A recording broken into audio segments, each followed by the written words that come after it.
you're not just a procrastinator. There's usually always a deeper reason as to why you're procrastinating, and digging in and finding that out is the key to being able to get more things done and break out of this cycle. Really significantly reduce my expectations of myself each day, and I give myself like a one thing a day rule where it's like, all right, I need to get this one task done today. Some emotional reasons why you might be procrastinating might be you're lacking joy right now. What you're doing isn't lighting you up. It's not giving you a sense of excitement. It's not making you happy. And so you feel like you're having to push yourself really hard to get anything done because you don't actually like it. Hi, welcome back to another episode of Coffee with Carissa. Today, we're gonna look at why you're procrastinating and what you can do about it. If you're finding yourself procrastinating on things that you know you need to be doing, but you just keep putting it off because you don't feel like it or multitude of other reasons, it's not that there's anything wrong with you. You're not just a procrastinator. There's usually always a deeper reason as to why you're procrastinating, and digging in and finding that out is the key to being able to get more things done and break out of this cycle. Sometimes there's physical reasons why you're procrastinating, sometimes there's emotional reasons why you're procrastinating, and sometimes there are psychological reasons. And I'm going to list out a few of them, and I want you to try and identify if any of these are you right now or what you're experiencing. So some physical reasons why you might be procrastinating could be lack of energy due to either your menstrual cycle, hormonal cycle, could be that you're not eating a very good diet right now and the foods that you're eating aren't giving you enough energy. You might be low in iron, you might be irritable or sluggish or exhausted from all of these things, or you might be experiencing just burnout or overwhelm from just doing too much, pushing yourself too hard, being too overstimulated, too much going on. So it's much easier for you to just go into a place of kind of avoidance than forcing yourself to keep going when your body is screaming to stop and have a rest. The physical things you can do about this to improve your productivity are things like tracking your cycle throughout the month in your calendar. I have mine in my Google Calendar thanks to my assistant, and I know which weeks of the month I'm most energized and motivated and productive, and which weeks I shouldn't try and push myself that hard and I need a little bit more downtime. You can prioritize your health by drinking more water, being more hydrated, eating more fruits and vegetables, make sure you're getting enough protein, iron, minerals, supplements if you need them, etc. And obviously exercise is going to give you more energy and give you more endorphins, make you feel a little bit more motivated too. And then some other things to do if you are just genuinely exhausted, but you really need to get things done, is just to break them down into really bite-sized, small little sprints, and even set timers on your phone for like, all right, I've got 15 minutes, I'm going to get one thing done, and then have a rest afterwards. When I'm feeling really burnt out or exhausted, that's the best way that I can work, or I really significantly reduce my expectations of myself each day, and I give myself like a one thing a day rule where it's like, all right, I need to get this one task done today. That's my most important task. As long as that's done, everything else can wait until tomorrow. Or the other thing is ask for more help and support. If you have got team members already and you're feeling like, I just can't get this done, ask them, tell them, be vulnerable. Hey, I'm not feeling great. Can you please help me with this week so that we can get it done? It works as long as you've got good people on your team. Some emotional reasons why you might be procrastinating might be you're lacking joy right now. What you're doing isn't lighting you up. It's not giving you a sense of excitement. It's not making you happy.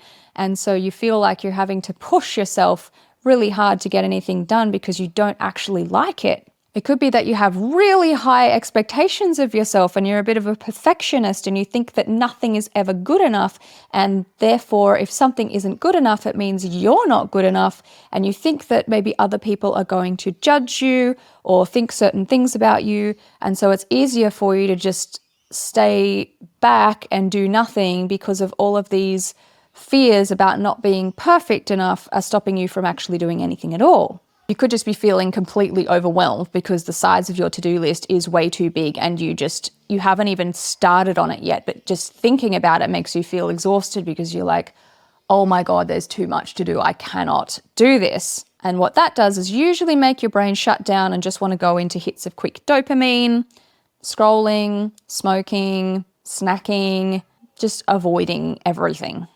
And you might even have a fear of failure or a fear of success. What if things don't work out and then that stops you from even trying them? Or what if they do work out and become way too busy, way too successful? Oh, that's scary as well. So I'm just not going to do anything. So what you can try with these things is, instead of looking at your tasks as though they are permanent or final outcomes, start thinking about them as though they are experiments. Let's see what happens when I do this. So I can't remember where this line comes from, but there's that saying, done is better than perfect. And that's kind of what I've trained myself to live by, because if you're always aiming for things to be perfect, they're never going to be good enough and you're just not going to get anything done. So done is better than perfect. It's better that I do something and put it out there and take an action rather than not taking any action at all. You can also start to set smaller little milestones and goals for yourself so that your goal doesn't become the end result. Your goal becomes one little task at a time.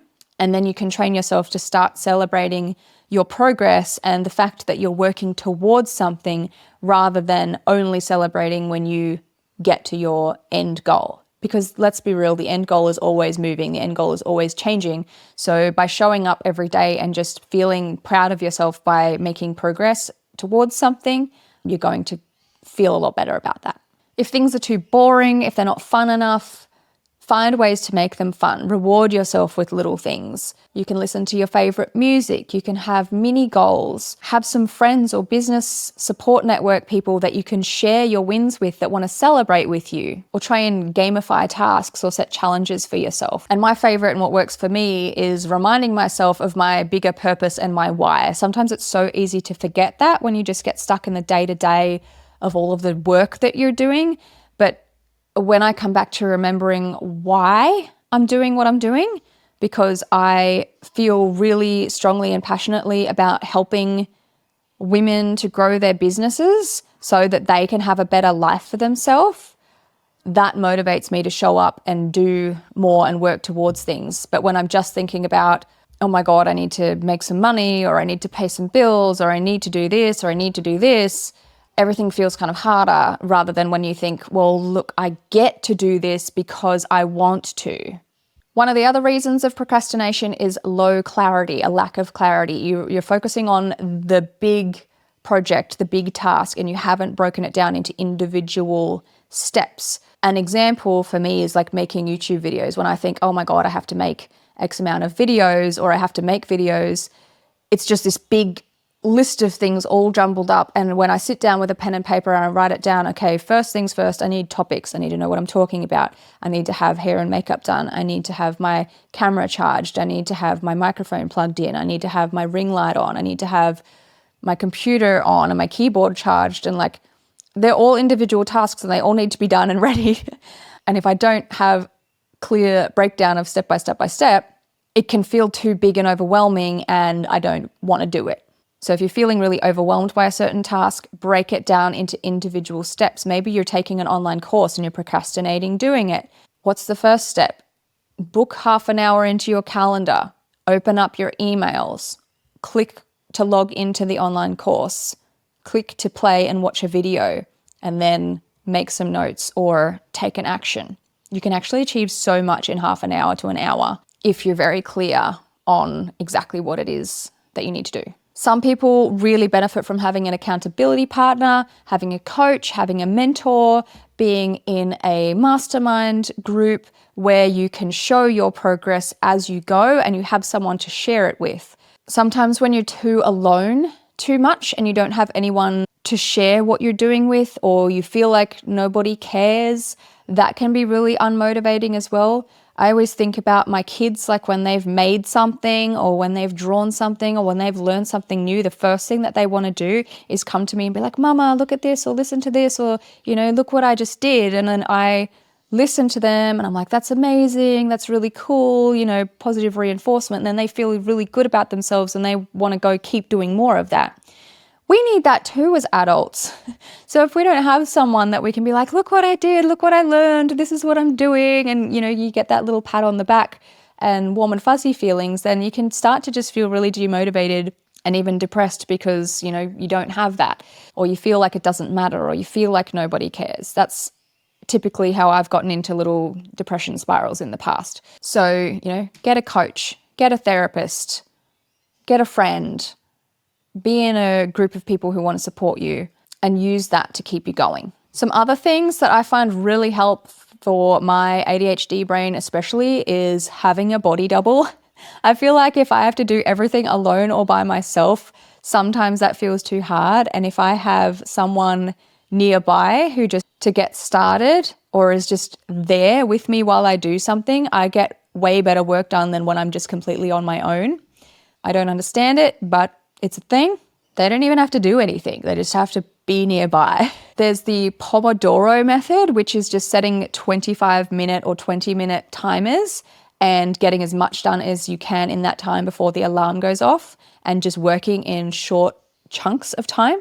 There's the 5-minute rule. You can trick yourself into saying, I'm just going to do this for 5 minutes. And then once you've actually started and that 5 minutes is up, the momentum is usually kicked in by then and you'll want to keep going. But it's like that forcing yourself to go to the gym, or getting to the gym is the hardest part. Once you're there, you enjoy it, you get into it. Same thing with getting your tasks done. Sometimes you just have to force yourself to start, say, I'm literally only going to do this for 5 minutes. If I hate it in 5 minutes, I'm going to stop. And if that's the case, that's fine. But usually you'll find you start to get into the rhythm. And another thing that sometimes you need to do is shift environment. If I'm in the same place for too long, sometimes I start to get a bit meh. So, you might want to go work at a cafe, or go work in a park, or go rent a co-working space, or work with a friend, or just change locations around your business or around your house. I have 2 computers. I have one in my office. I have one inside my house. I have a bunch of different places around the house where I like to sit and get my work done depending on how I feel. And sometimes I have to force myself to change it up if I'm just working from home. Other days I like to go and work at a cafe, not even to talk to anyone, just put headphones on, but I'm around people, I'm in a different environment, I'm not distracted by any other things that need doing. Because, at home there's always cleaning or washing or things that need to be done. In your business there's always other tasks that need to be done. So sometimes you just have to get yourself out of there. Occasionally, if I need to record a new course or work on something really undistracted, I'll go stay at a hotel for 1 or 2 nights and just get myself away from everything and everyone, turn off the internet and just get to work. So the bottom line is procrastination is not laziness. It doesn't just mean that you're lazy. It's usually your body trying to protect itself. It's your emotions trying to avoid pain or fear. Or it's your mind just caught in a loop, or trying to convince yourself that everything's too hard and it's easier to do nothing. So once you identify which one of these things is true for you, then you can start to make some changes to improve it. If you enjoyed this episode, if it was helpful, I would love to know. Please leave a comment, subscribe if you want more from this, and make sure you're in my Facebook group, Coffee with Carissa. Come and tell me what you think, or if you have any other questions, and I can use them for future episodes. Thank you so much for watching. I'll see you in the next one.